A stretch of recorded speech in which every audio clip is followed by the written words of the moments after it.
E aí galera, ó, tô com um Honda Civic aqui, certo? Esse é um Civic 2008, é aquele G8. O cliente veio aqui, ele foi em uma determinada oficina, trocou os amortecedores. Ó, pode ver que tá trocado os kits, hoje tá um dia chuvoso, cheio de barro e fazendo barulho. Eu falei, cara, eu vou ter que desmontar pra ver. Porque eu levantei o carro, não achei folga em nada. Foi trocado amortecedor, kit, foi trocado, acho que biletinha ali é nova. Certo? O que acontece?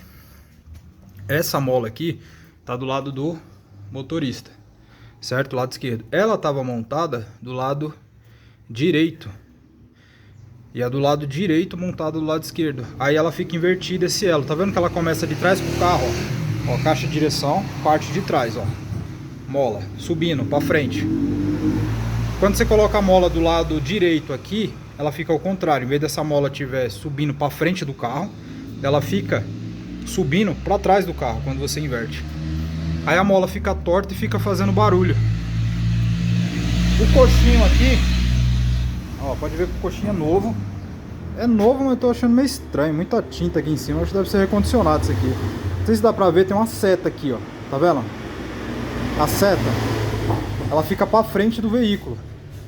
Entendeu? Ela tem que ficar pra frente. Então pra frente quer dizer o quê? Virada pra frente aqui, ó.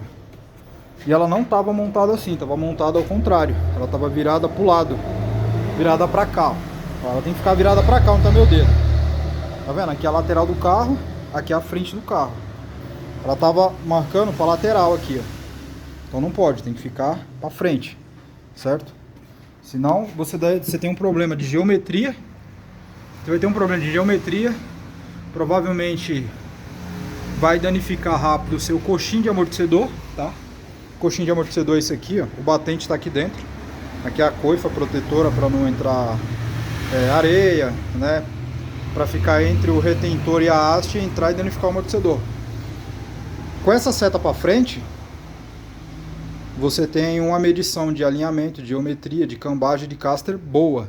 Quando você coloca ela para trás, a sua medição, ela fica um pouco difícil, ela fica um pouco confusa, né? Confusa não, digamos, fora do padrão. Confusa, já que a pouco os mimimi vai falar um monte aí. Confuso tá eu agora. Certo? Colocou para frente, ó, seta para frente do carro. Show de bola, certo? Gostou da dica aí? Deixa o like, compartilha, deixa comentário, se inscreve no nosso canal, ajuda nós aí. O nosso canal é pequenininho, mas dá umas dicas da hora. Chama!